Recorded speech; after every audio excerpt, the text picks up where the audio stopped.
Ms. Ivanka Trump, Advisor to the President of the United States of America. Governor of Telangana, Shri E.S.L. Narasimhan. Chief Minister of Telangana, Shri K. Chandrasekhar Rao. Srimati Sushma Swaraj, Honorable Minister for External Affairs. And our Raksha Mantri, Minister of Defense, Srimati Nirmala Sitharaman.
Ladies and gentlemen, for centuries, India was the global hub for art, mathematics, metallurgy, astronomy, and biotechnology, leading to discoveries so profound that they are relevant even today.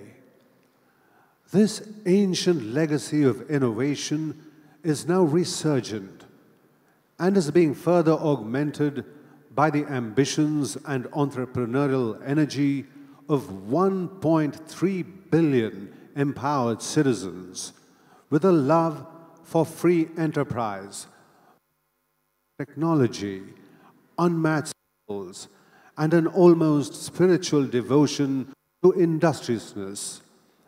This unique balance of ancient instincts and changing demographics is what makes India the perfect partner for doing business. Welcome to a land renowned for its immense knowledge, innovation, wisdom, and enterprise. Welcome to a land of great opportunities. Welcome to India.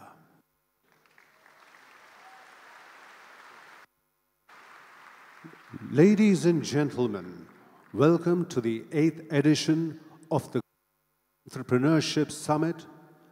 In this year's GES, we are highlighting 4 sectors: health and life sciences, energy and infrastructure, financial technology, media and entertainment.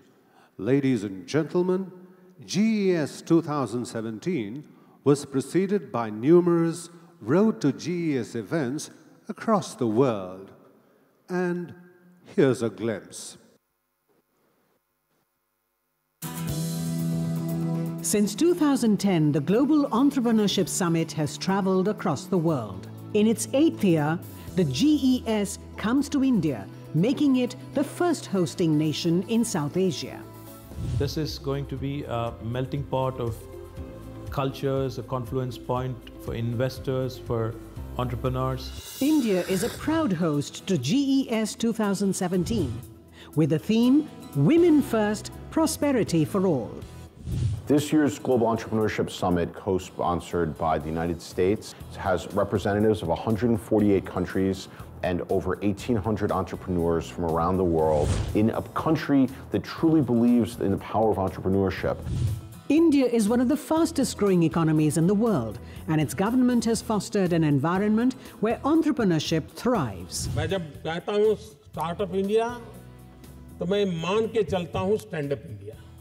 5 लोगों को भी अगर मैं रोजगार देता हूं तो मेरा स्टार्टअप मेरे देश को आगे बढ़ाएगा। Leading up to the GES, Niti Aayog organized over 50 events in different cities of India, partnering with industry bodies, foundations, educational institutions, and corporates. The US government too carried out similar events across the world, fostering the spirit of entrepreneurship. Multiple pitching competitions, panel discussions, and citizen engagements were held to promote collaboration and problem solving.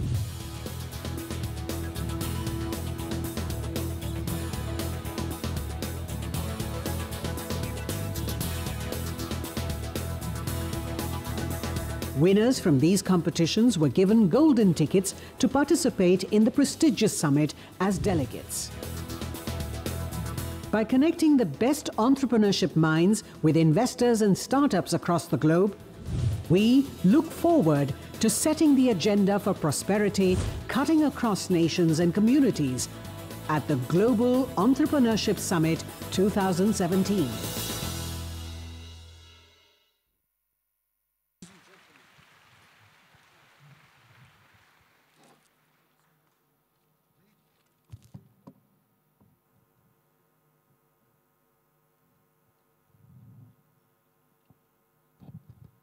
Ladies and gentlemen, we extend a very warm welcome to all the delegates of the Global Entrepreneurship Summit 2017.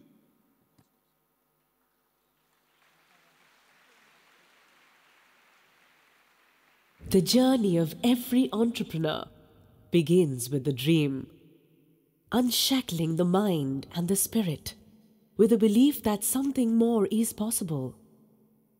A belief that gives birth to 1,000,000 ideas. But it takes just one innovation, one inspiration, an instinct that says, this is it. An idea comes to life, and an entrepreneur is born.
Ms. Ivanka Trump, Advisor to the President of the United States of America.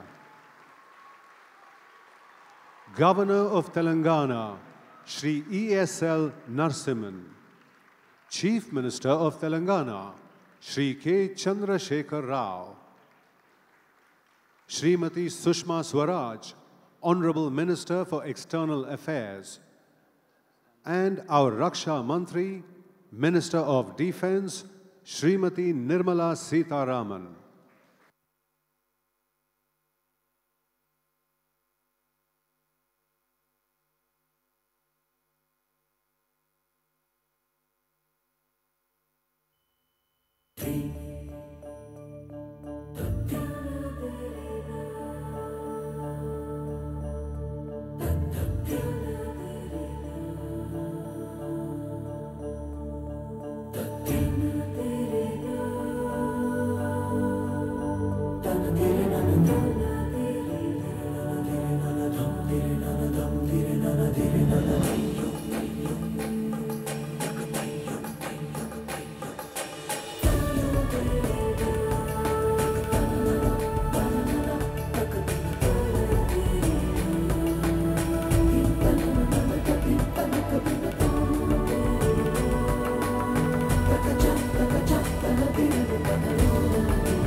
Ladies and gentlemen, for centuries, India was the global hub for art, mathematics, metallurgy, astronomy, and biotechnology, leading to discoveries so profound that they are relevant even today. Ms. Ivanka Trump, Advisor to the President of the United States. Ms. Ivanka Trump, Advisor to the President of the United States of America. Governor of Telangana, Shri E.S.L. Narasimhan. Chief Minister of Telangana, Shri K. Chandrasekhar Rao. Srimati Sushma Swaraj, Honorable Minister for External Affairs. And our Raksha Mantri, Minister of Defense, Srimati Nirmala Sitharaman.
Ladies and gentlemen, for centuries, India was the global hub for art, mathematics, metallurgy, astronomy, and biotechnology, leading to discoveries so profound that they are relevant even today.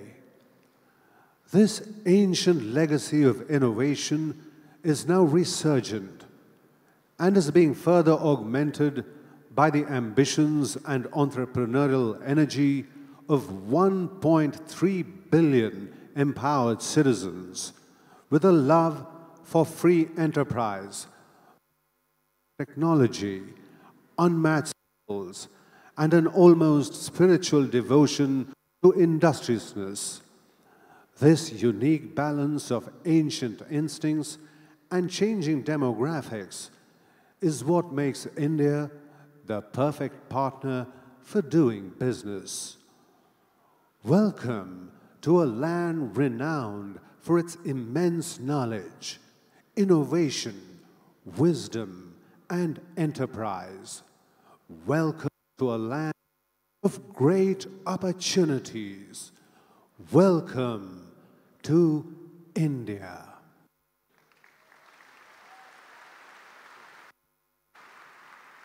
Ladies and gentlemen, welcome to the 8th edition of the Entrepreneurship Summit. In this year's GES, we are highlighting 4 sectors: health and life sciences, energy and infrastructure, financial technology, media and entertainment. Ladies and gentlemen, GES 2017 was preceded by numerous Road to GES events across the world. And here's a glimpse. Since 2010, the Global Entrepreneurship Summit has traveled across the world. In its 8th year, the GES comes to India, making it the first hosting nation in South Asia. This is going to be a melting pot of cultures, a confluence point for investors, for entrepreneurs. India is a proud host to GES 2017 with the theme Women First, Prosperity for All. This year's Global Entrepreneurship Summit, co-sponsored by the United States, has representatives of 148 countries and over 1,800 entrepreneurs from around the world in a country that truly believes in the power of entrepreneurship.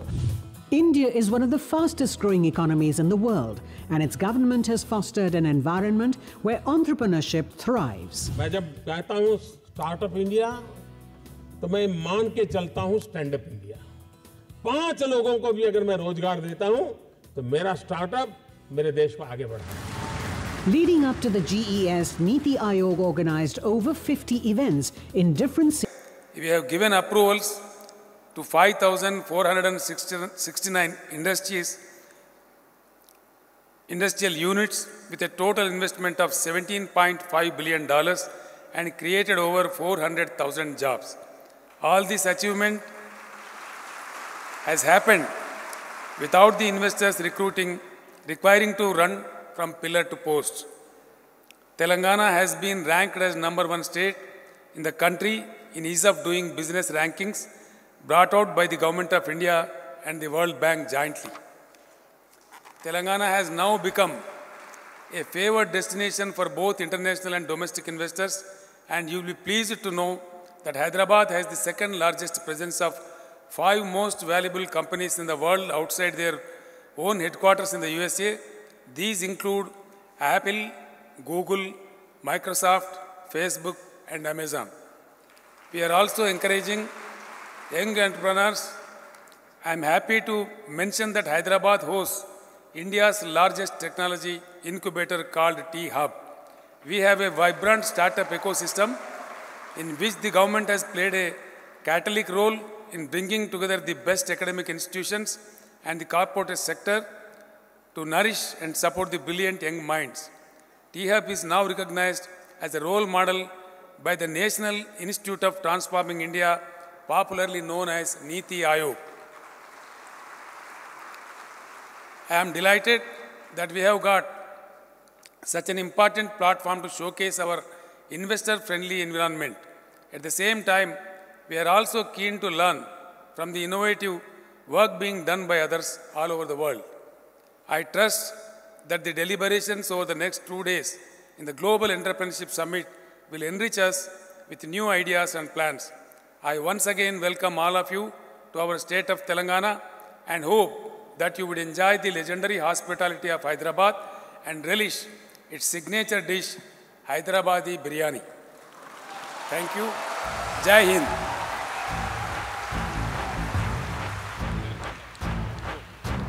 Thank you, Honorable Chief Minister.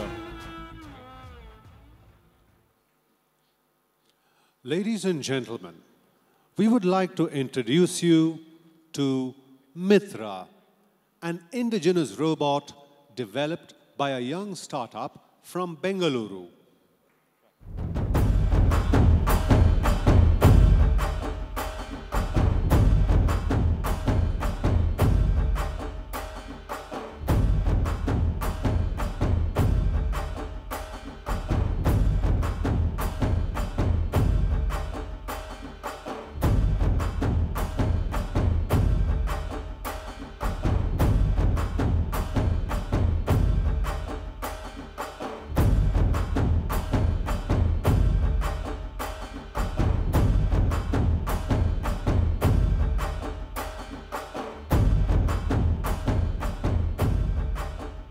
May we now request the Honorable Prime Minister Shri Narendra Modi and Ms. Ivanka Trump to initiate the logo launch for the Global Entrepreneurship Summit 2017. We request the Prime Minister to kindly press the Indian flag button on the screen. Welcome Shri Narendra Modi. May we now request Ms. Ivanka Trump to kindly press the US flag button on the screen.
May we now request Ms. Ivanka Trump, advisor to the President of the United States of America, to kindly address the gathering.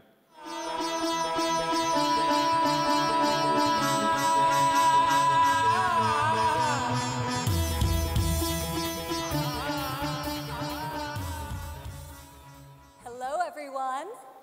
Thank you for all being here and for the incredibly warm welcome. On behalf of the United States and the 150 other countries represented in this room, thank you for hosting the Global Entrepreneurship Summit here in Hyderabad, a city that is quickly emerging as the innovation hub of India. And thank you, Prime Minister Modi, for joining us here today, and for all that you are doing to build India as a thriving economy, a beacon of democracy, and a symbol of hope to the world. What you are achieving here is truly extraordinary. From your childhood selling tea to your election as India's Prime Minister, you've proven that transformational change is possible.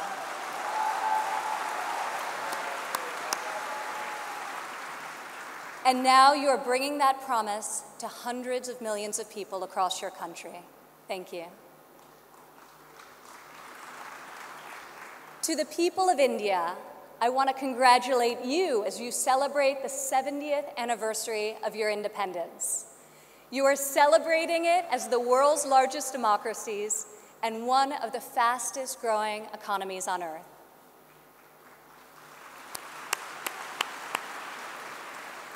Through your own enterprise, entrepreneurship, and hard work, the people of India have lifted more than 130 million citizens out of poverty, a remarkable improvement and one I know will only continue to grow under the leadership of Prime Minister Modi.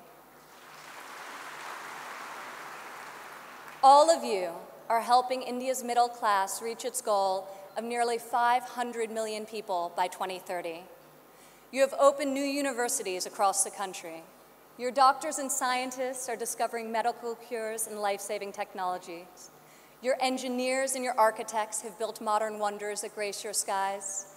And Indian spacecraft have traveled to the moon and to Mars. The people of India inspire us all.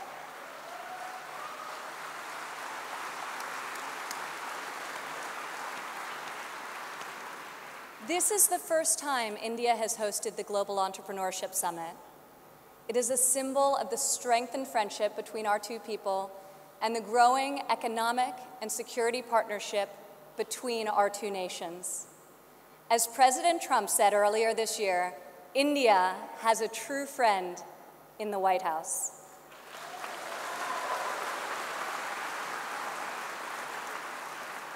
I would like to thank the State Department for co-hosting this incredible gathering. I would also like to thank Governor Narasimhan and all elected Indian officials who are here with us tonight for welcoming us to your beautiful country. Thank you. It's incredible to be in this ancient city brimming with transformative technology. Now, your tech centers may even outshine your world-famous biryani. Maybe. CEOs like Microsoft Satya Nadella went to school right here in Hyderabad.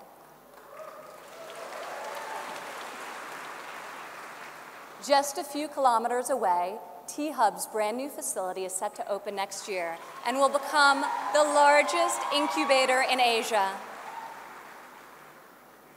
In this city of pearls, the greatest treasure is you, the dreamers, the innovators, entrepreneurs, and leaders who never give up, never abandon your aspirations, and always strive for a better tomorrow. Today, we come together to celebrate what is happening here in India, what is happening in the United States and all over the world. Entrepreneurs are revolutionizing our economies and improving our societies. You are rewriting the rules. You have the inspiration and drive to serve our communities through the projects you start and the businesses you build. You have the grit, the perseverance, and the will to succeed. Each of you started with an idea. You've worked long days and nights to code the next robot, create the next app, find the next cure, and discover the next breakthrough to improve the lives of millions of people. Some may have tried to convince you that the risks are too great, the rewards too small. But you are here today because you are not afraid to fail. You want to own your future. So I want to congratulate you on all that you have already accomplished.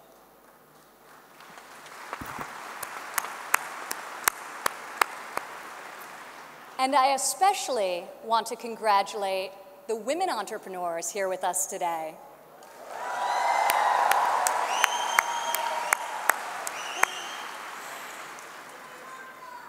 Thank you. This year's summit is focused on a theme that is key to our future: women first, prosperity for all.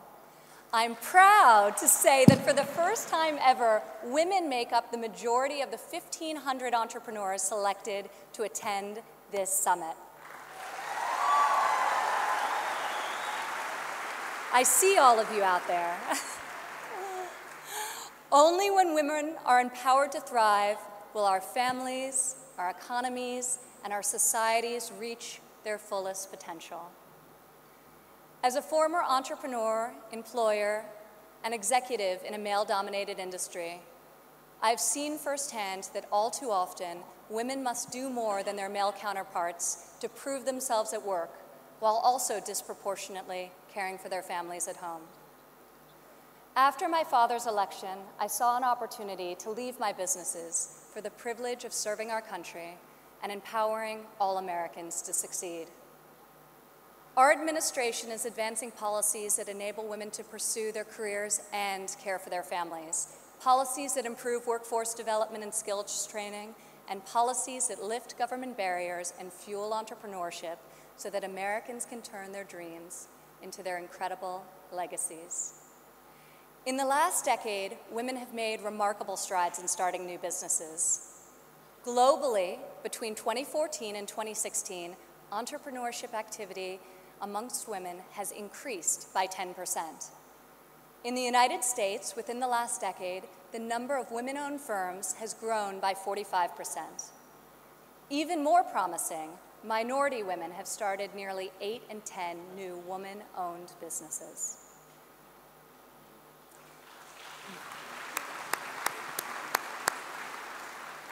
Today, more than 11 million women in the United States own businesses. They employ nearly 9 million workers and generate over $1 trillion in revenue.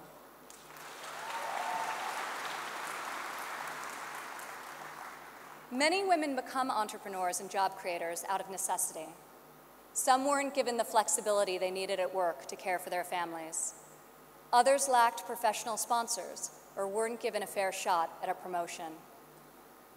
Instead, women, like the many here today, are charting their own courses and achieving incredible feats. Fueling the growth of women-led businesses isn't simply good for society, it's good for our economy. One study estimates that closing the gender entrepreneurship gap worldwide could grow our global GDP by as much as 2%. The woman in this room can lead the way in closing that gap and ushering in a new era of greater prosperity.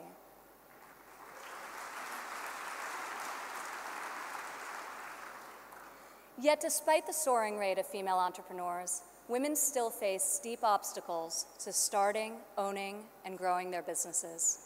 We must ensure women entrepreneurs have access to capital, access to networks and mentors, and access to equitable laws. In developing countries, 70% of women-owned small and medium-sized businesses are denied access to capital. The result has been a nearly $300 billion annual credit deficit for women entrepreneurs in the developing world. In the United States, a Harvard Business Review report found that investors ask men questions about their potential for gains, whereas they ask women questions about their potential for loss.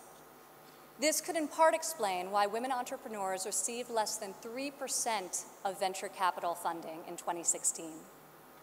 We are working hard to reverse this trend. The U.S. Small Business Administration, for example, increased lending to women by over $500 million this year alone.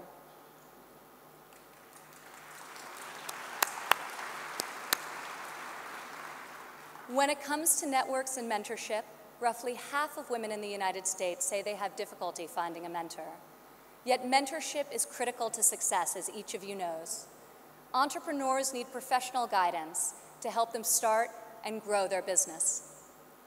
In the United States, we are fostering mentorship through programs such as SCORE, a nationwide initiative where successful men and women coach those who want to become their own CEOs. And when it comes to equitable laws, while many developed and developing countries have made tremendous strides, there is still much work to be done. In some countries, women are not allowed to own property, travel freely, or work without the consent of their husbands. In even more countries, the cultural and family pressure is so great that women do not feel the freedom to work outside of the home. Our administration is striving to promote greater opportunity for women around the world, both through our domestic reforms and our international initiatives. This summer at the G20 conference, the United States was a founding member of a bold new initiative with the World Bank, the Women Entrepreneur Finance Initiative, also known as WEFI.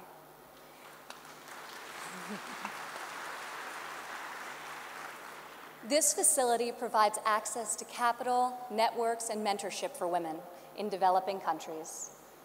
WEFI is the first facility to support women entrepreneurs at this scale, and we anticipate it will be able to leverage in excess of $1 billion in public and private financing. This facility also seeks to address the legal and regulatory barriers that limit opportunities for women entrepreneurs. In the last decade, USAID has promoted women's entrepreneurship through a number of programs, including providing microfinance loans to women in Afghanistan and bringing internet access to women in Nigeria and Kenya. USAID Administrator Mark Green is here with us today. Where are you, Mark? Thank you, Mark. I want to thank Mark and the entire U.S. delegation for their tireless work to improve the lives of millions, both domestically and abroad.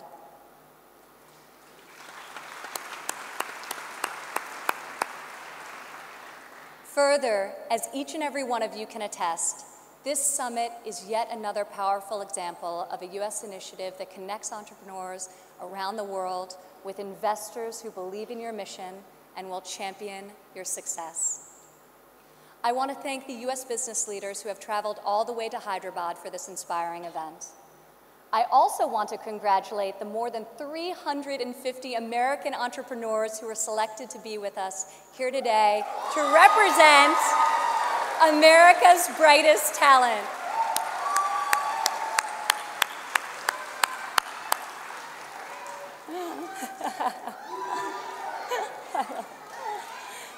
I think I found your section. Thank you. At home, our administration is committed to empowering women entrepreneurs through domestic reforms. In the past 11 months, we have expanded apprenticeship programs and prioritized STEM education to ensure that women and men have more opportunities to master the skills that drive progress in the 21st century. We have dramatically reduced job-crushing regulations, which disproportionately hurt entrepreneurs and small business owners. And we are laser-focused on passing long-overdue tax cuts. This will provide much-needed relief to working families and to businesses of all sizes. Also this year, for the first time ever, the President's budget included a proposal to establish a nationwide program for paid family leave. We are committed to supporting women and men who work both inside and outside of the home.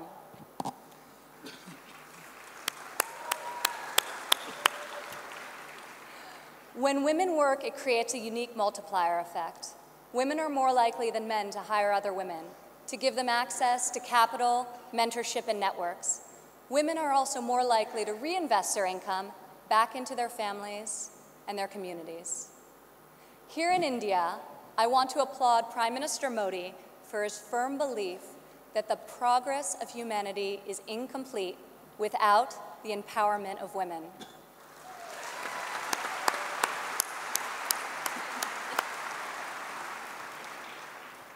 Just consider, if India closes the labor force gender gap by half, your economy could grow by over $150 billion in the next 3 years. As we kick off this 3-day summit, I encourage everyone here to come together, learn from each other, and find new ways to lift barriers in our society so that women are free to innovate, empowered to succeed, and able to leave our children a brighter future. As we strive for change, we must never forget that the best hope for our future is far greater than any single government policy. The source of our success is found in the spirit, the drive, and the talent of our people. Here with us today from San Francisco is Dara Dotz. Dara spent over a decade working in underserved communities around the world. She witnessed firsthand that many times people need very simple items: a bucket for carrying water, a splint to treat an injury, a part to fix a generator. Dara co-founded Field Ready to provide life-saving supplies through 3D printing. Today, Dara's company responds to disasters all over the world and delivers humanitarian aid with cutting-edge technology. Through her innovative solutions, Dara is saving lives and bringing hope to thousands of communities. Thank you, Dara. Please stand up, Dara.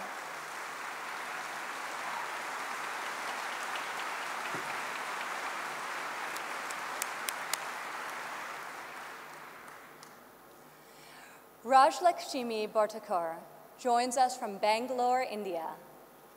When her son began having seizures at a young age, she decided to create her own solution to better monitor his health. Stand up.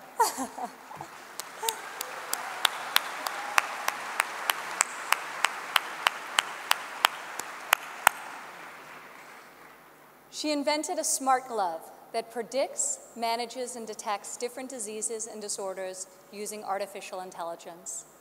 Now her company, Terra Blue, aims to make specialty healthcare accessible in even the most remote places in India. Rajlakshmi, your courage and determination is truly remarkable. Congratulations, thank you.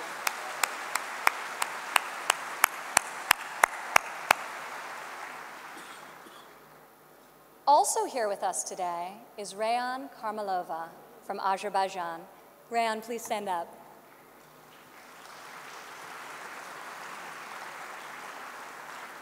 You all won't believe this, but Rayan is just 15 years old. But that has not stopped her from founding a company that harvests energy from rainwater. Rayan has a powerful motto: light up one house at a time. Rayan, each home you light up is illuminating the world.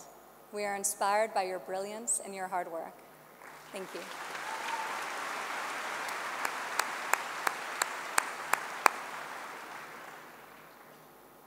These women represent the vision, the ambition, the grit of every entrepreneur here today.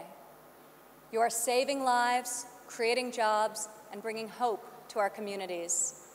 You are transforming our societies one business and one customer at a time. You prove to the world that we have the power to rise above the challenges of our day and to pioneer new pathways forward and to leave our mark on this moment in history.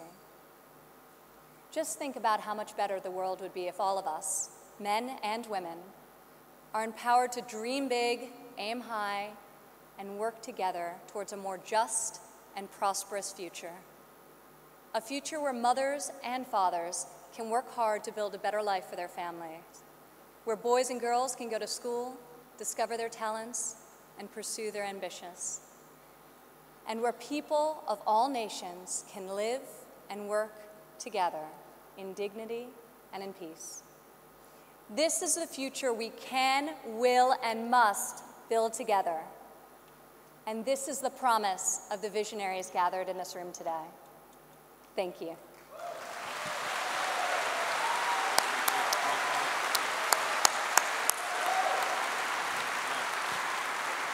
Thank you, Ms. Ivanka Trump.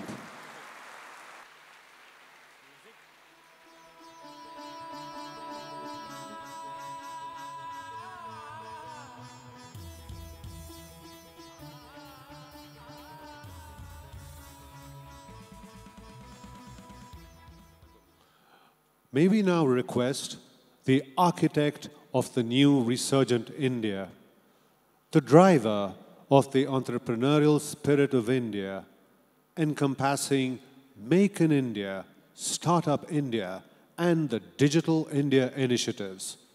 Ladies and gentlemen, join us in welcoming the Honorable Prime Minister Shri Narendra Modi to deliver his inaugural address.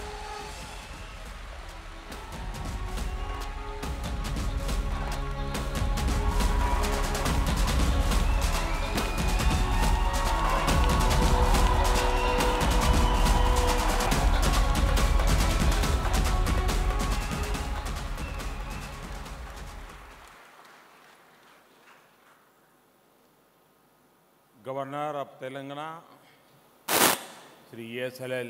Narasimhan, Advisor to U.S. President, Ms. Ivanka Trump, Chief Minister of Telangana, Sri K. Chandrasekhar Rao, my cabinet colleagues, Sushma ji, Nirmala ji, Excellencies, ladies and gentlemen, we are happy to host the 2017 Global Entrepreneurship Summit in partnership with the government of the United States of America. The summit is being held in South Asia for the first time.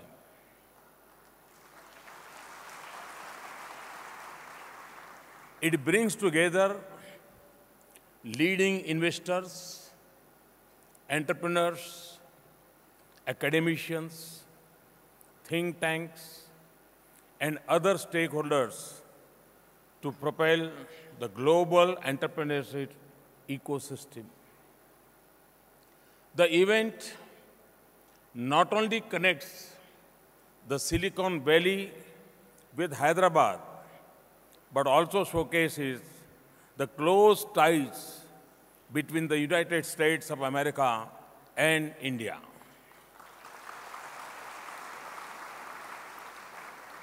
It underlines our shared commitment towards encouraging entrepreneurship and innovation. The topics picked for this year's summit include healthcare and life science, digital economy and financial technology, energy and infrastructure, and media and entertainment. These are all important issues relevant to the well-being and prosperity of mankind. The theme, Women First, Prosperity for All, makes this edition of GES stand out. In Indian mythology, woman is an incarnation of Shakti, the goddess of power.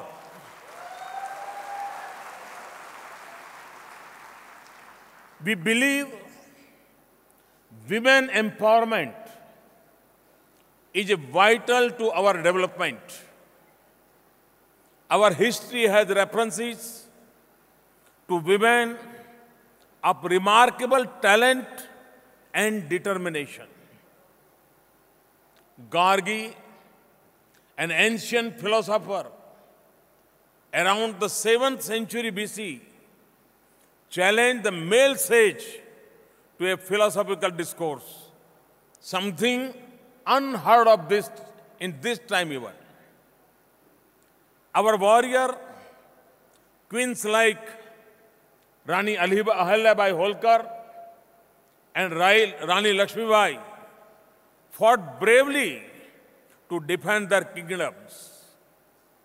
Our freedom struggle too is replete with such inspirational instances. Indian women continue to lead in different walks of life. Our space programs, including the Mars Orbiter mission, have had immense contribution from women scientists.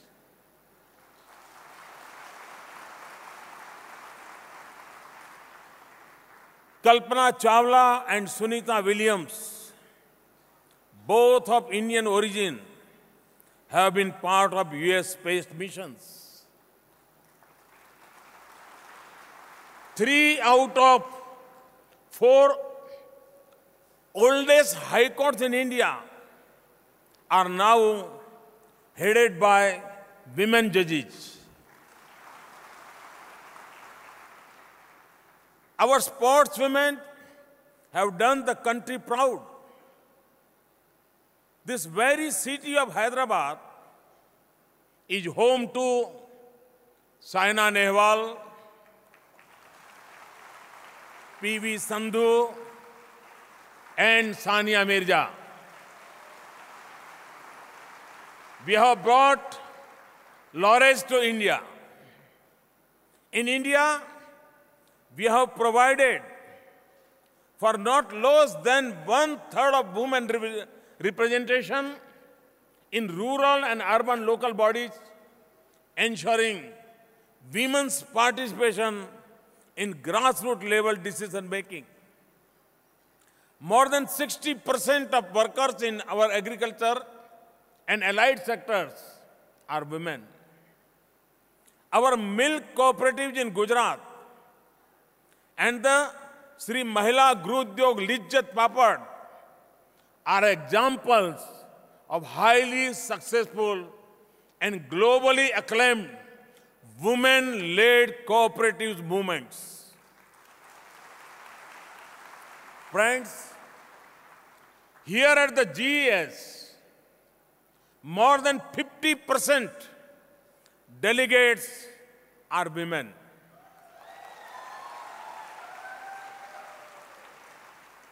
Over the next 2 days, you will meet many women who have dared to be different in their own walks of life. They now inspire a new generation of women entrepreneurs. I hope the deliberations in the summit would focus on how women entrepreneurship can be further supported. Ladies and gentlemen, India has been incubator for innovations and entrepreneurship over the ages. The ancient Indian treatise, Charak Samhita, introduced the world to Ayurveda. Yoga is another ancient Indian innovation. The entire world now comes together to celebrate Yoga Day on 21st June every year. Many entrepreneurs are involved in promoting yoga, spirituality, and traditional Ayurvedic products. The digital world we live in today is based on the binary system. The invention of zero, the foundation of this binary system, happened with Aryabhat's birth in India. Similarly, many nuances of modern-day economic policy, taxation system, and public finance policies are outlined in our ancient treatise Arthashastra by Kautilya. Ancient India's expertise in metallurgy and also well known. Our many ports and harbors and the world's oldest dockyard at Lothal bear evidence to vibrant trade linkages. The tales of Indian voyagers traveling to foreign lands reflect the entrepreneurship character and spirit of our forefathers. What are the core qualities that distinguish an entrepreneur? An entrepreneur uses knowledge and skills to fulfill a motive. Entrepreneurs see opportunity in adversity. They try to meet the felt needs by making process more convenient and comfortable for the end user. They are patient and determined. Swami Vivekananda had said, each work had to pass through 3 stages: ridicule, opposition, and then acceptance. Those who think ahead of that time are sure to be misunderstood. Most entrepreneurs would be familiar with this. The power to think differently and ahead of the time for the betterment of mankind is what sets entrepreneurs apart. I see that power in India's young generation today. I see 800 million potential entrepreneurs who can work towards making the world a better place. The number of smartphone users in India is projected to grow to over 500 million by 2018. This offers immense potential for the growth of any venture in terms of outreach and job creation. Our Startup India program is a comprehensive action plan to foster entrepreneurship and promote innovation. It aims to minimize the regulatory burden and provide support to startups. Over 1,200 redundant laws have been scrapped. 87 rules for foreign direct investment have been eased in 21 sectors, and several government processes have been taken online. Our government has taken several steps to improve the business environment. The jump in India's ranking in the World Bank's Ease of Doing Business report from 142 to 100 in 3 years is a result of this initiative. We have improved on indicators like dealing with construction permits, getting credit, protecting minority investors, paying taxes, enforcing contracts, and resolving insolvencies. The process is yet not complete. This is an area where we are not satisfied with 100th rank. We would strive towards 50th rank. We have launched the Mudra scheme to provide easy finance of up to 1 billion rupees to entrepreneurs. Since its launch in 2015, over 90 million loans worth 4.28 trillion rupees have been sanctioned. Of these, more than 70 million loans have been sanctioned to women entrepreneurs.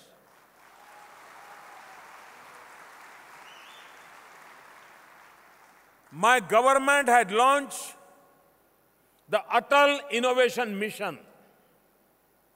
We are opening tinkering labs in more than 900 schools to promote a culture of innovation and entrepreneurship among children. Our Mentor India initiative engages leaders to guide and mentor students through these tinkering labs.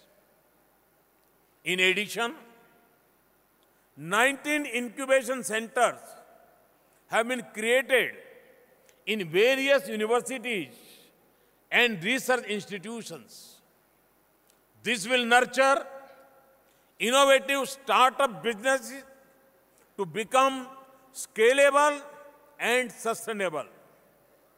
We have created Aadhaar, the world's largest biometric-based digital database. This currently covers over 1.15 billion people and digitally process over 40 million transactions daily. We now digitally provide monetary benefits of various government schemes to the beneficiaries through direct benefit transfer using Aadhaar. Almost 300 million bank accounts with deposit of over 685 billion rupees, more than $10 billion have been opened through the Jan Dhan Yojana. This brings previously unbanked section of the society into the formal financial system. Of these, 53% accounts are of women. We are steadily working towards the less cash economy and have launched a unified payment interface app called BEAM. In less than a year, this platform is processing almost 280,000 transactions daily, having almost completed our program to connect all villages with electricity. We have now launched the Saubhagya scheme. This will provide electricity connection to all families by December 2018. We have launched a program to provide high-speed broadband internet to all rural areas by March 2019. Under our clean energy program, in just 3 years, we have doubled the renewables capacity from 30,000 megawatts to about 60,000 megawatts. Solar energy generation has increased over 80% in the last year. We are working on developing a national gas grid. A comprehensive national energy policy is also in the pipeline. Our Swachh Bharat mission to improve sanitation and cleanliness and the rural and urban housing missions underline our commitment toward dignity of life. Our infrastructure and connectivity programs like Sagar Mala and Bharat Mala offer entrepreneurs many business opportunities for investment. Our recent World Food India initiative help us engage with entrepreneurs in the food processing industry and agriculture-based sectors. My government understands that an environment of transparent policies and a rule of law providing a level playing field are necessary for entrepreneurship to flourish. A historic overhaul of the taxation system has been recently undertaken, bringing in the goods and services tax across the country. Our Insolvency and Bankruptcy Code, introduced in 2016, is a step towards ensuring timely resolution for stressed ventures. We have recently improved this further, preventing willful defaulters from bidding for stressed assets. Tough measures have been adopted to tackle the parallel economy, check tax evasion, and control black money. Our efforts have been recognized by Moody's recent upgrade of India's government bond ratings. This upgrade comes after a gap of almost 14 years. India has improved from its rank from 54 in 2014 to 35 in 2016 on the World Bank Logistic Performance Index. This signifies the relative ease and efficiency with each product can be moved into and from a country. An investment-friendly environment needs to be stable from the macroeconomic perspective. We have succeeded in containing the fiscal and current account deficits and curbing inflation. Our foreign reserves have crossed $400 billion, and we continue to attract large foreign capital flows. To my young entrepreneur friends from India, I would like to say, each of you has something valuable to contribute towards creating a new India by 2022.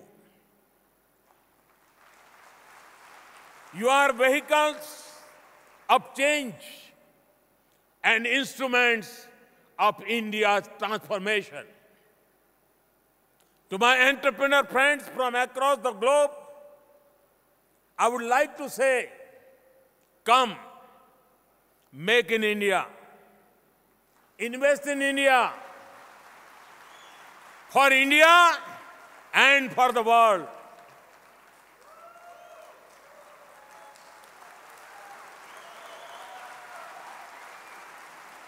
I invite each one of you to become a partner in India's growth story. And once again, I assure you of our wholehearted support. I'm informed that President Trump had declared November 27, 2017 as National Entrepreneurship Month. America has also observed National Entrepreneurs Day on November 21st. This summit will certainly resonate with those themes. Let me conclude by wishing you fruitful, engaging, and rewarding deliberations at this summit. Thank you. Thank you very much.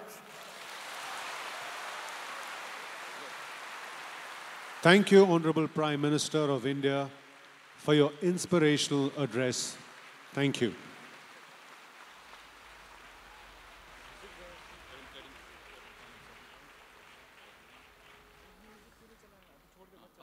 Ladies and gentlemen, we have amongst us a distinguished stateswoman. May I now request our Minister of External Affairs, Srimati Sushma Swaraj, to deliver the vote of thanks.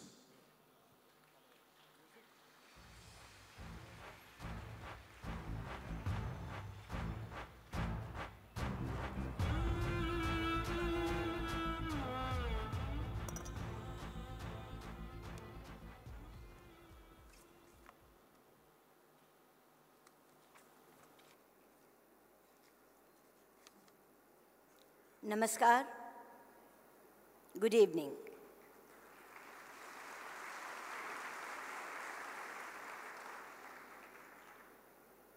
Honorable Prime Minister, Shri Narendra Modi, Advisor to US President and my dear friend, Ms. Ivanka Trump,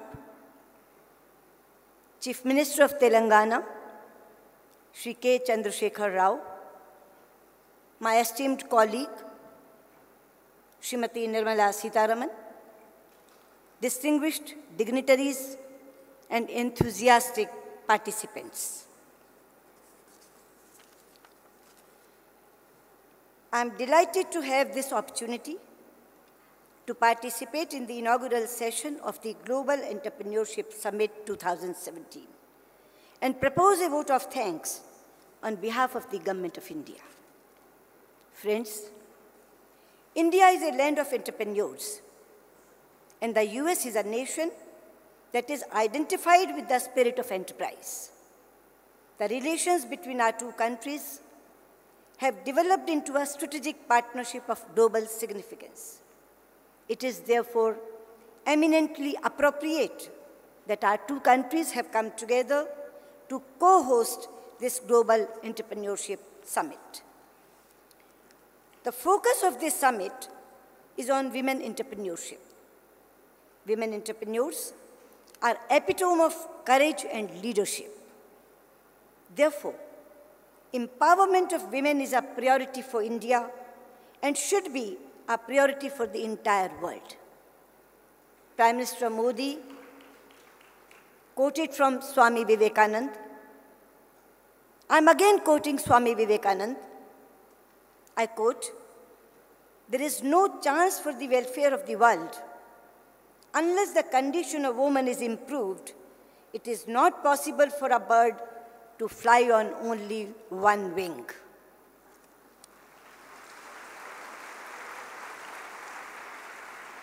I would like to thank Prime Minister Modi for his leadership and guidance, as well as for outlining his vision to this global audience. Under his leadership, our government has embarked upon ambitious programs for empowerment of women and promotion of entrepreneurship and skill development in India. We seek to do this not only for our 1.25 billion strong population, but also for our partners in line with our mantra of Sabka Saath, Sabka Vikas. That means, together we shall prosper. I would like to thank Ms. Ivanka Trump, who is a co-host of this summit. She represents the energy and spirit of an entrepreneur that characterizes the youth of today. She is a passionate advocate of education and empowerment of women and girls. Her keen interest in these issues has helped shape the agenda for this summit. I'm sure her presence will inspire women entrepreneurs from India and across the world. We appreciate the efforts of the Government of the United States and its leadership in promoting entrepreneurship globally. We deeply value the strong desire of President Trump to further strengthen partnership with India, which we fully share. I have no doubt that under the leadership of Prime Minister Modi and President Trump, India-US relations will scale new heights and contribute to global peace and prosperity. I would like to express our deep gratitude to the government and people of Telangana for hosting this summit. Hyderabad embodies the spirit of entrepreneurship. It is also, I am Chinnamma of Telangana. Therefore, I can very proudly say that it is also a perfect mix of traditionalism and modernism. Friends, this summit would not have been possible without the meticulous organization by Niti Aayog. Therefore, my special thanks to Shri Rajiv Kumar, the Vice Chairman, Shri Amitabh Kant, CEO, and the entire team of Niti Aayog for successfully organizing this event. Now I would like to thank all the participants of this summit. This summit is primarily for you and will be a success if it is able to meet your expectations. We have worked hard to ensure that your experience is substantive and productive. Our special appreciation is for our foreign participants who have traveled long distances to be present here. We would like you to go back with pleasant memories and new partnerships. Last but not the least, I would like to extend our heartfelt thanks to all the officials and volunteers from India and the United States who have worked hard for months to make this summit happen, and the results are there for everyone to see.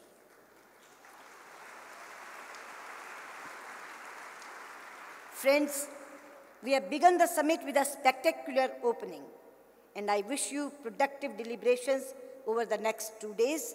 Once again, my sincere thanks to all those who have assembled here. Thank you. Namaskar.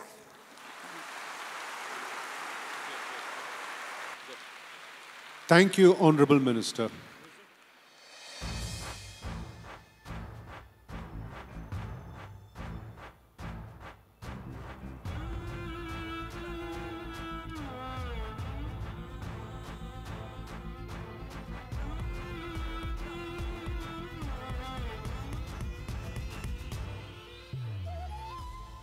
Thank you, ladies and gentlemen. With this, we conclude the inaugural session of GES 2017. Please remain seated while the Honorable Prime Minister departs.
Ladies and gentlemen, we now start with the opening plenary session, Be the Change, Women's Entrepreneurial Leadership.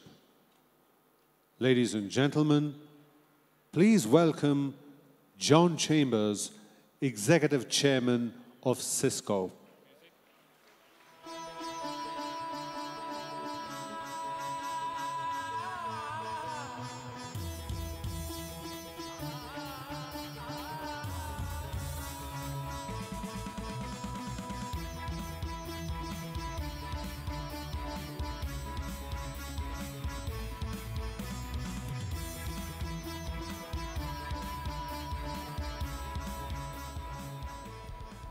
Good evening.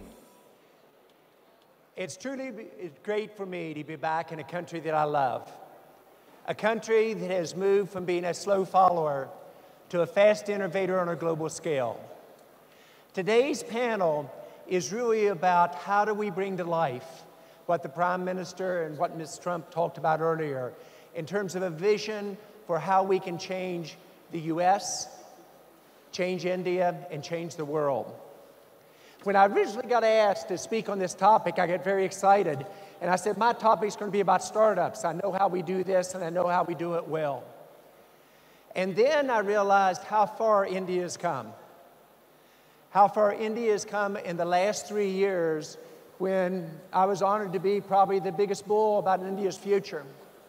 And how in the most recent publications, India is projected to grow year over year by over 10% GDP growth for the next decade. The vision of your Prime Minister is truly coming true. And from the U.S. perspective, we see the U.S. for the first time in a decade at the strongest economic growth quarter over quarter that we've seen. You see job creation going very well. And so it would be so easy to say, let's just continue to do what we are and not have the courage to change. But the courage to change when you have an opportunity in front of you is the most important thing you can do. I originally thought startups would be the indication of future economic growth and employment. I was wrong. Gender equality can have the most economic benefit for the future of all the countries in this room. The math is amazing. The McKinsey report that I saw said $12 trillion by 2025. That's almost the economy of the U.S. And it said this would be divided, if you looked at the countries, between India at $700 billion, you look at the U.S. at $3 trillion, Europe at $2 trillion, Africa and the Middle East at $1 trillion. And it is, if we do this right, when you think about great basic GDP growth, GDP is nothing more than additions to the labor force, about capital investment and innovation. I think this is a chance to make history. I think it's not a chance to have a good discussion on how we can change gender equality, but really it's an inflection point for changing it around the world. And that's really what this topic is about today. Just to give you some numbers though, Ms. Trump referred to a couple of these earlier. Basically, when you look at the investment in startups, only 1/3 of the women capability in terms of getting venture capital and angel investment compared to their male counterparts gets approved. When a woman starts a business, you're talking about only about 1/3 of the capital to half the capital that a male counterpart would do for the same business. And the numbers are abysmal in terms of where we are, even though we're showing growth. Only 19% of the companies around the world over $1 million in sales have women entrepreneurs at the leadership role for it. So I really think this is a chance to dream together, a chance to say what is really possible for the future, a chance to have courage to change and to challenge each other. And at the end of the night, we're going to ask you, each of you, to say, what can you do different in this next year to not make incremental improvement, but make this an inflection point that Prime Minister Modi referred to earlier. I have an amazing panel with me today. I want to first invite Marcus Wellenberg to come up and join me. Marcus, for those of you who know him, comes out of Sweden. He's the chairman of one of the top banks in Europe, the Nordic countries. The Nordic countries have been the most advanced in terms of gender participation at the board level, etc. He has a good feel for where is the European market, and a lot of the changes that they have, he knows where we need to go. So Marcus, if you're back there, please come and join me.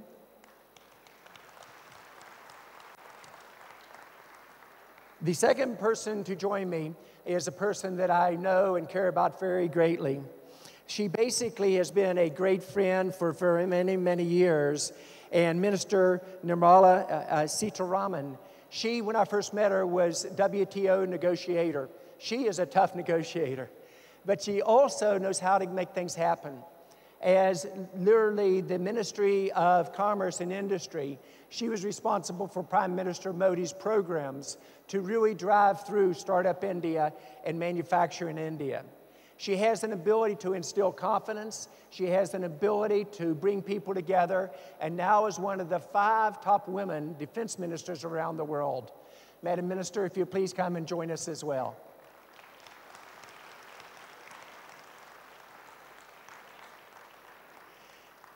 The next individual is the person that we talked about earlier, and I want to tell you a little bit more human side about Ms. Vanna Trunk. When I talked to her on the phone about this panel, She literally was teaching me what was possible, how to make changes. She's not only a world-renowned business leader, she honestly cares so much about making a difference. She's a mother, she's a TV personality, she's a fashion designer, she's been successful in many of the challenges in her life. But this is an area that she leads by example in, not just in her words, but also in her actions. So, Ms. Trump, would you please join us? And finally, representing the Africa, Middle East area is an individual I did not know before tonight, but I honestly feel like I've now known her for a very long time. She is a leader, the first black leader of an aviation company, a petroleum company in South Africa. As a young lady, she had the imagination of wanting to do this. She had no fear in achieving goals that others would hesitate about and not be able to perhaps achieve. And yet when she had the chance, she turned it completely around. Please join me in welcoming Sibonile G. Lee Salmabo. Please.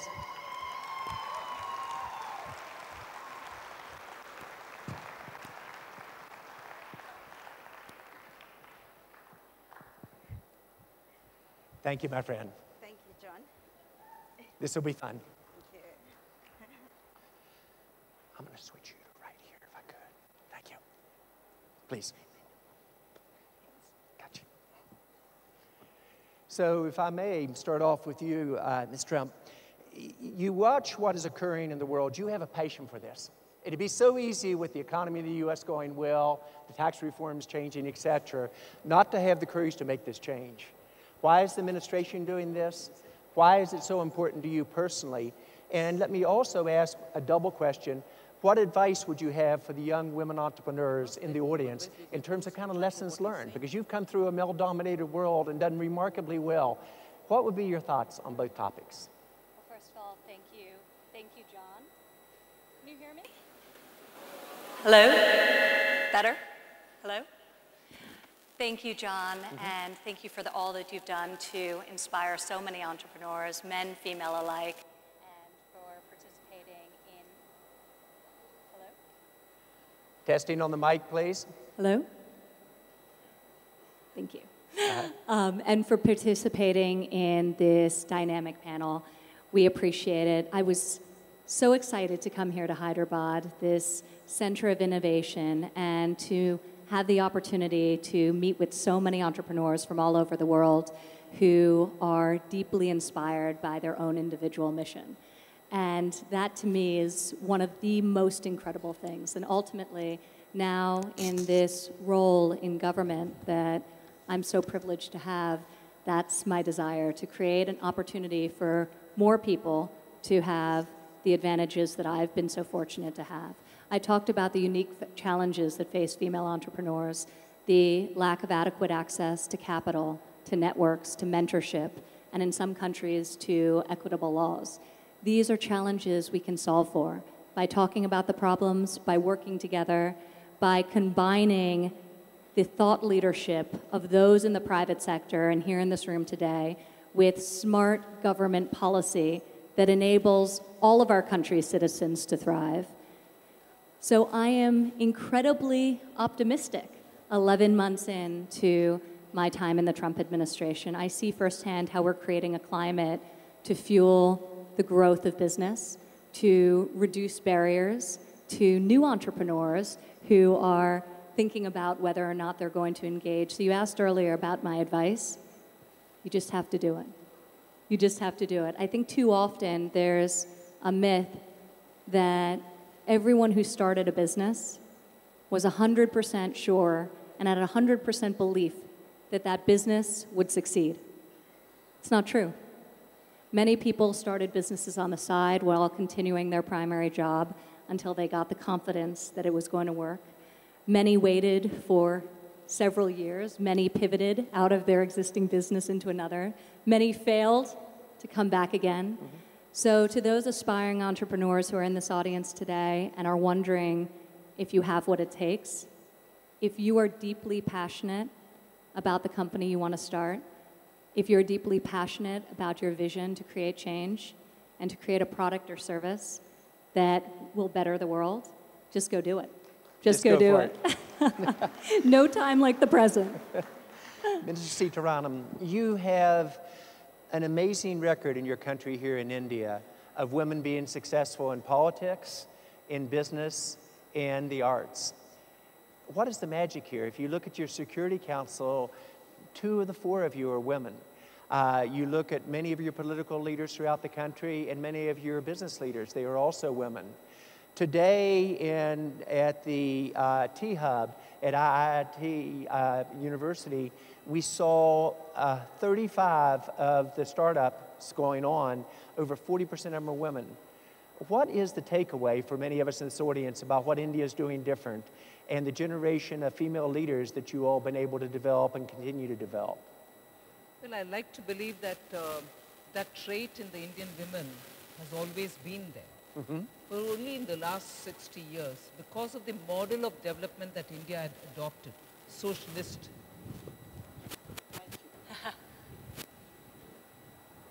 Only in the last 60 years, because of the model of development that India had adopted, there wasn't much of a chance for India to support or facilitate women who naturally had the instinct. And when I say entrepreneurial, it is not just doing business, but also getting into education, getting into that which is going to be a social catalyst, that kind of a work which women were very good at doing. The Prime Minister in his speech referred to the cooperative movement, which has been largely women-driven. So if you look at it, even while writing the Constitution of India, there were 15 women, and some of them coming from very, very deprived, socially denied sections. I'll take the name of one particular lady who's been a part of these 15 women, Dakshayani Velayudan. Came from a Dalit. The word Dalit is now global, you'll know about it. Came from a Dalit community, but rose to become a part of this large team of people who gave India its constitution. So it is possible. Only now the focus is very clearly to bring all women on board, whether they are going to be scientists. In fact, the Mars mission, the rocket which India launches, is dominated by a woman scientist, Tessie Thomas. Yes. So it is possible in India, but of course, because education access has not been very widely available, a lot of emphasis by the government is now being given to send all girls to school, give them the necessary facilities, ensure that they go into higher studies, and so on. The momentum which is being given by Prime Minister Modi for small loans to be given for women, because in India, I can say this from my own experience, when you want to start a business as a woman, and if you approach a bank, the first thing that you have to provide is security for the loan that you're taking. And because women belong to a part of a family, in the sense either the father has to support, or if they're married, the husband has to support, on their own, many of them did not even keep some property. So it became the first necessary thing for a woman, and today, by law, and particularly the Mudra scheme, which the Prime Minister has launched, it has said, in fact, the Prime Minister, in one of his speeches said, I am the guarantor for every woman who wants that loan without a guarantee. So, out-of-box thinking has helped to empower women, but we have a long way to go. But it's very possible. It is. And achievable. Achievable. And it's not a dream. Not at all. We can do it together. Yes, but of course, effort is needed by everybody. Agreed.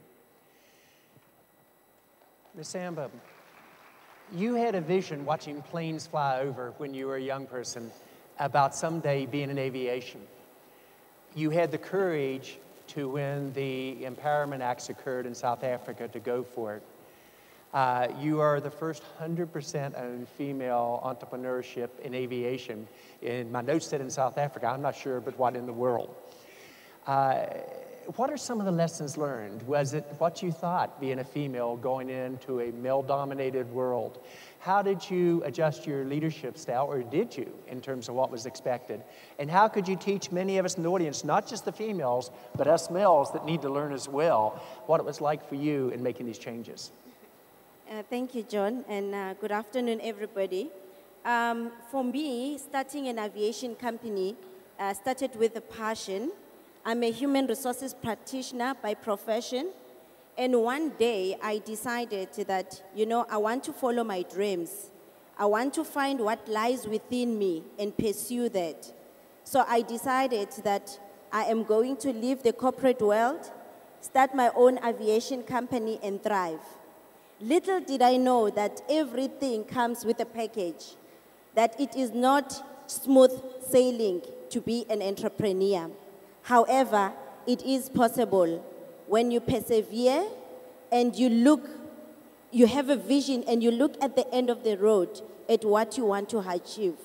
There's been so many hurdles in getting and thriving in aviation industry. One of them is access to finance. You might be sitting there and asking yourself, who funded this young lady to own a private jet company and helicopters in South Africa, in the African continent? It was during December time when I got my first order from government to do my flight from Johannesburg to Bujumbura. I had no finance at all, and I ran to finance institutions to go and ask for finance. But many doors closed because they said, one, aviation is a risky industry, and secondly, I didn't have collateral at all, you know, to service the debt that I was looking for. But I didn't say, you know what, I'm not getting any help at the moment. I just decided to find alternatives. I called my mother, who had retired in South Africa, but who was working as a nurse in London, and said, Mommy, I have resigned. But here's the good news. I've got an opportunity to thrive as an entrepreneur. How can you help me? You know, she had to leave London, where she was working as a nurse, to come and give me her pension money so that I start this business. And she also, thank you. And she also talked to her sister, who had also retired, to borrow me her funds so that I could start this aviation business. My advice to the new and aspiring entrepreneurs is that when you are determined and when you have a vision and when you have a plan, don't let it die because of the challenges that you meet. Instead, find alternative solutions because there is always a solution. Sometimes it might take longer than planned, but at the end of the day, when you persevere, you will be able to thrive and win. Thank you. Thank you. You're amazing, young lady. All very proud of you and your courage. Marcus, Scandinavia, the Nordic countries have often led in the gender diversity. You're on 9 different boards. You led one board as chairman that you had a female CEO for 12 years. What causes the Nordics to be so progressive? What are some of the lessons learned? And a little bit your thoughts about mentoring top women entrepreneurs and how you go about it.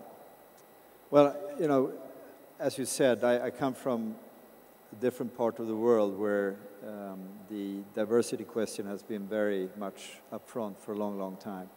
Yes. For many reasons. I mean, it's an egalitarian society at heart, but I would also say that it also comes from the need for our population to be participating in the work life. And we all know that the wealth of a nation and the standard of living is actually very much dependent how big a percentage of your population that actually has the possibility to work. So this has been, for many reasons, a very important question for Sweden to have women participating in life of business.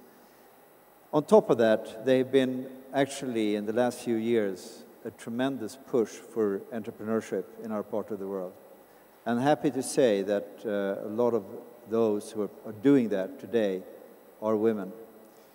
And I would say that I participate in several mentor programs, and for those of us who've been running corporations, we know how tough it is to be running something. You're pretty much alone.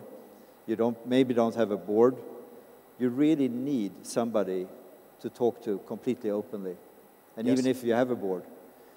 And it doesn't matter really if you're a woman or a man from that perspective, but I think it's very, very important that you support the mentor thought for everybody who's doing entrepreneurship. On top of that, of course, we all know that in many cases, it's a bigger job, a bigger sacrifice for a woman to start up. When, you know, coming from a different mode, very often having a family responsibility at the same time. So in the case of women entrepreneurs, it's very often, at least my experience from where I come from, even more important to have a mentorship and to really support that. So in fact, I'm going tomorrow to Helsinki with a group of entrepreneurs where the sole purpose is to bring them together with their mentors to see another of these great things we're seeing today, which is a tech entrepreneurship in Finland. And I would say that you have to remember, I'm just thinking about your discussion about the difficulty to find risk capital. This is typically a thing that a mentor can help you with.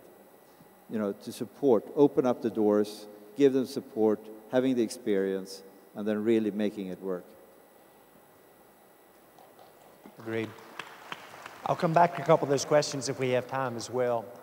Mr. Trump, when you look at the future of the U.S. and the world, technology, every company is going to become a technology company.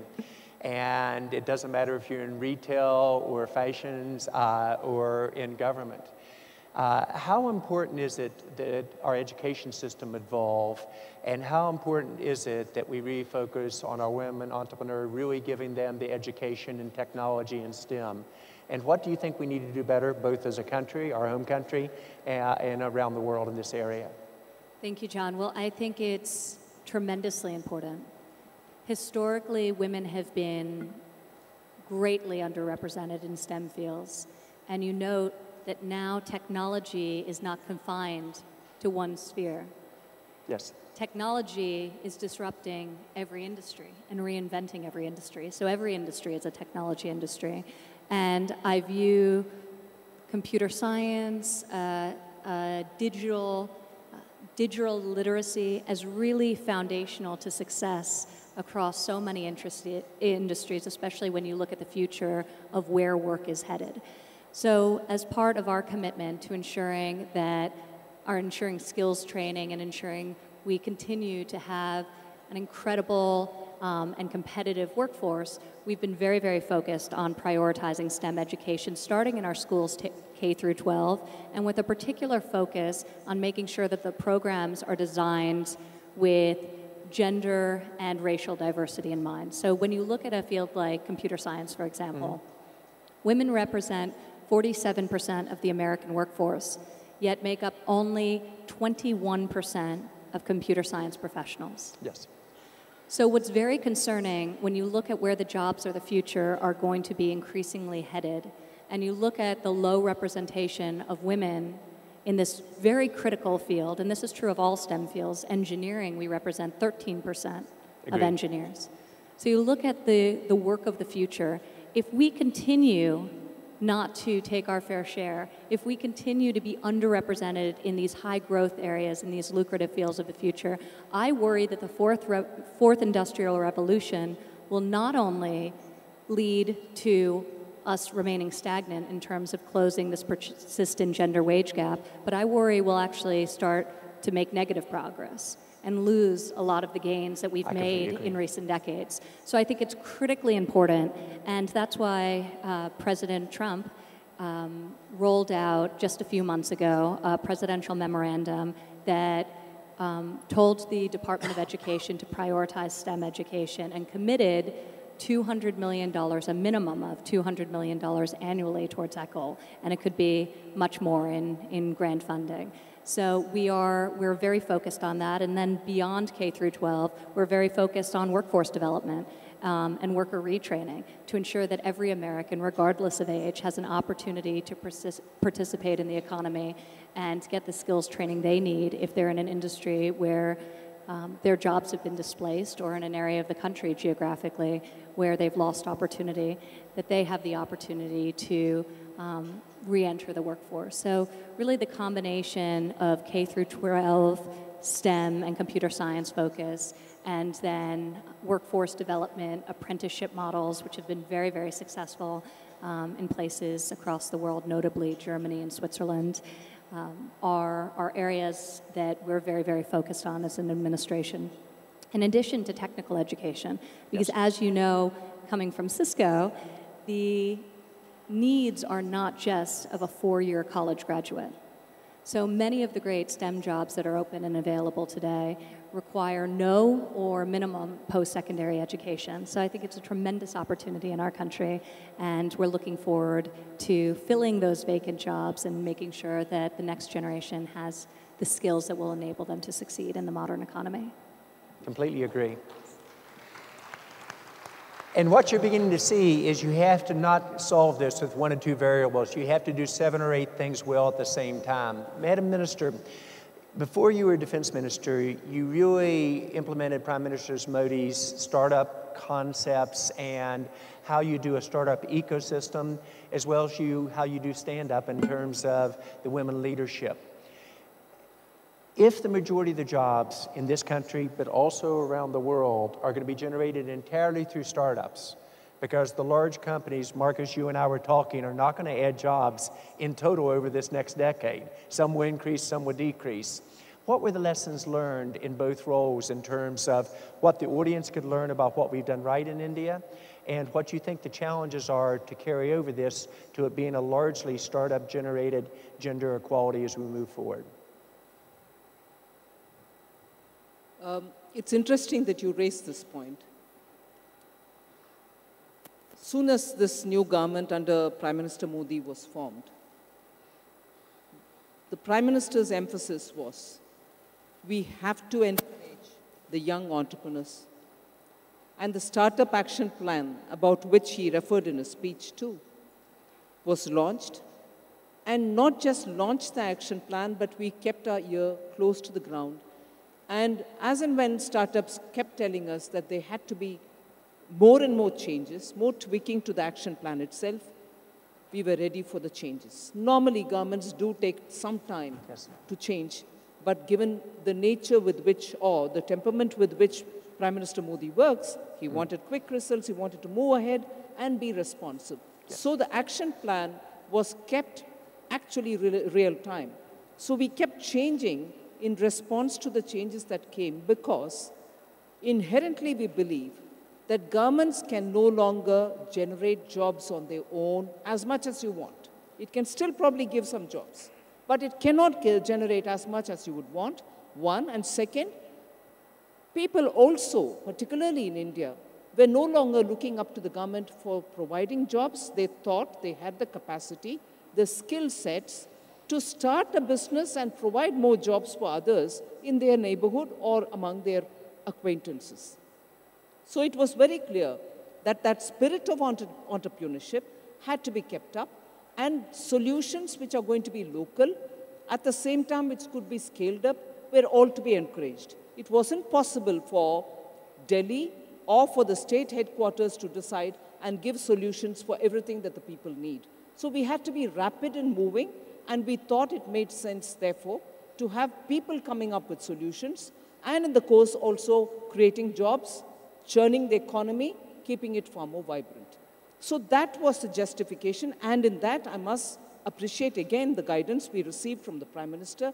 When we went to Germany, we spoke with Angela Merkel's government, and I'm very glad that the Chancellor was ready for it. Yes. She said, I'll give global exposure opportunities for Indian startups to interact with startups in Germany, and therefore we could have an exchange program worked out. Similarly, when Prime Minister went to Israel, which you have very clearly recognized that a lot of startup business happens there, we made sure... Tied to the defense industry. And in the defense industry. I would definitely come over to that, because now I'm handling defense. Yes. So Israel too came up with a lot of opportunities for our startups to go see what is the environment in which they were doing it all, so that they could replicate or mutually benefit by any kind of linkages that they can have. Even as I talk now, we've finalized December 4th as the date when I will be working with the Chambers of Commerce and the startups. A huge list has been made to ensure that I interact with them to see about women's participation and about how they can help in the Defense Ministry's production and procurement process. Because Indian startups have made and are continuing to make very big contribution for defense industry, both in India and abroad. We want to make sure that we leverage that opportunity that we have. And on the 4th of December, I am sitting with a lot of these industry leaders and the Chambers of Commerce to ensure that the startups are given equal playing field opportunities when tenders are given out by the government, asking for people to supply. Startups have a problem because till now the rules were such that unless they had existed in the field for more than a certain number of years, they couldn't even qualify. Unless they had a certain number of amount of turnover, they couldn't even qualify. We are removing all these kind of rules which restrict the startups. And therefore, I feel startups do have a very big opportunity in entering into defense industry, helping India to procure, and also probably export. So that's one thing. And the last thing about Prime Minister's approach again on stand-up. How is it different? How are women entrepreneurs going to be helped with it? India has more than 600 districts. And in each one of the districts, there is at least one commercial bank, a scheduled bank available. Prime Minister's desire it was to tell these banks that in every one of the districts, which is 600 or more now, at least one woman should be given money to start her business as a startup entrepreneur, so that innovation at district levels also are recognized, funded, and scaled up. So it is not going to be just a Bangalore, Hyderabad, phenomena. It is going to be across the board, everywhere in the country, in the districts. So there, the women business is happening. One other last thing I would like to say, Indian startups, particularly women-related entrepreneurs, small and medium industries, again with women potential exporters, I had worked up a plan with the International Trade Council, which is a part of the World Bank, UN organization. The head currently is a lady called Aranza Gonzalez. She's doing a lot of work about bringing together all the women entrepreneurs who are in trading business, in the sense who would want to export globally. And her effort, I wanted to get over to India to make all Indian women entrepreneurs and exporters to come together to search for a global market. So there are provisions, there are platforms through which we can have greater women entrepreneurship being facilitated and promoted. We are at it. We will do it for India. And I'm sure South Africa's experience, United States experience, Swedish experience will all come of help. You know, what's fascinating is France has moved from the last nation in Europe you'd invest in and not even involved in startups with very little venture capital investment in 2 years to #1. And one of the most basic things they did, they stated as a national goal. They then opened up all of their government to startups and said it's okay for some of these to fail. And then they went to their large businesses and said, you must be a part of this transition. So I think it's lessons learned that we can all apply. One of the most important things, and I talk to probably 40 different startup sessions per month, is the lessons learned about not successes, which everybody wants to write about, but the challenges you faced and how you overcame them. I became a better leader because of a terrible time in 2001 when I went from being viewed as one of the best CEOs in the world to could I run my company during the dot-com bust. I probably developed more as a leader, and our company became a much stronger company because of our setbacks. If I could ask you to share with this audience and entrepreneurs how you overcame not just your successes, because everybody will write about those, but how did you handle the setbacks? And especially for the women entrepreneurs, you will never be a great leader until you get knocked down and you get back up. Could you share your experiences with the audience on that? Yes, thank you, John. You know, challenges, they come and challenges, they go. It is how fast and how you react to those challenges that determines your success. when we started this aviation business, we didn't realize that aerospace and aviation is a highly regulated environment. I'm sure those who come from the USA would know that the FAA is very strict, and our Civil Aviation Authority in South Africa conforms to EASA and also the FAA. So you can imagine that those regulations are very stringent.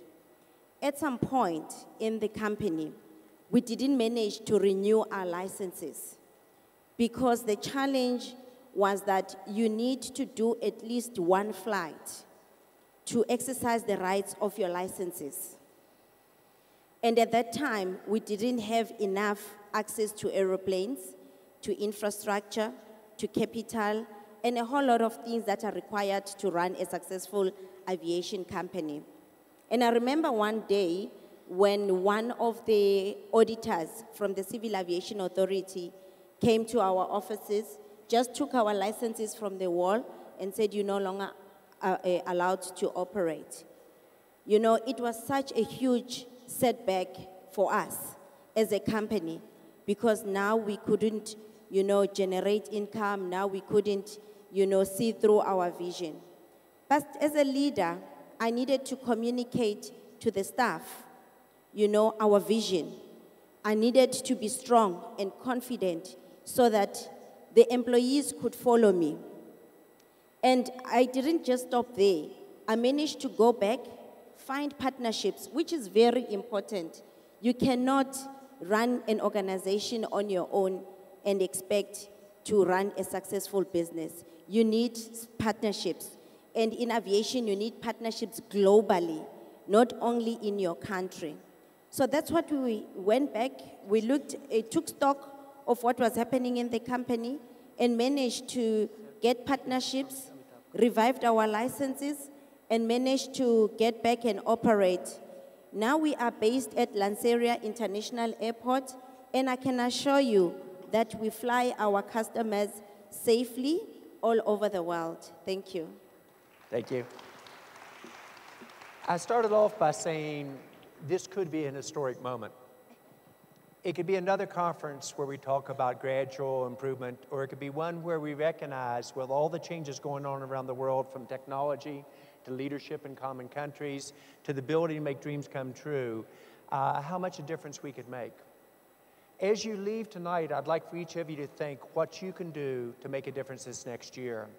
And I'm going to ask for each of the participants to share with the audience a call to action. Very often people don't care because nobody they admire asks them to care. Very often they don't do something because they think they cannot make a difference. Or third, if they do something, they won't see the results. And I'll commit to us that next year at GES, wherever it is in the world, we will share the results on the gender diversity equality that we've done. Marcus, what would be your call to action to the people in this room? I guess I stick to my gun. So I'll say that if I should challenge the participants here with one thing for next year, is that I really believe that entrepreneurs do really benefit from the support of an individual, a mentor, or somebody who's just helping out. So if I should ask for something from all of you here, is to make a goal to help one entrepreneur during the coming year to really support and make them good. Madam Minister, your thoughts, the challenge for the people in the room, your call to action. But I think the push has to come from women themselves, irrespective of the field in which they are. But at the same time, for every male and female entrepreneur, there should be a conscious attempt to help one more. And that itself will get a lot of women out. I think women's skills are underestimated by women themselves. They should come out and knock at every opportunity, knock at every door. There are opportunities, and only a sensitive government will have to be responding to it. Today in India, the environment prevails. Globally too, we can see a lot of interest. So women should come forward. And that itself is a major, big step. Thank you. Mrs. Sambo, your thoughts. What would be the call to action for the people in this room that you would like to challenge them on? Okay, thank you, John. I would like to challenge first my sisters from Africa. Can I ask all of you to stand? Let them see you. We didn't come all this way to waste time. We came here to network and to do business. You can see them, they are so colorful. So please find partners here. I want to challenge each and every one of you here that make a difference in your businesses, in your corporation, in your corporates, and make sure that you mentor every young girl and young boy. I'm a mother of 2 boys, so I will not encourage only mentoring girls, but also mentoring young boys, because those are our leaders as well. Thank you very much. Ms. Trump, would you bring us home? Challenge the group and don't hesitate to really push us, especially the men. First of all, John, thank you. And I do want to say, not only have you moderated this panel beautifully, but you have inspired so many entrepreneurs, and we're grateful to have you here, and thank you for your tremendous contribution to the ecosystem of entrepreneurship in the United States, in India, and all over the world. In terms of my call to action, I'll echo what was just said about mentorship, because it's so critical and it's something that each of us can do.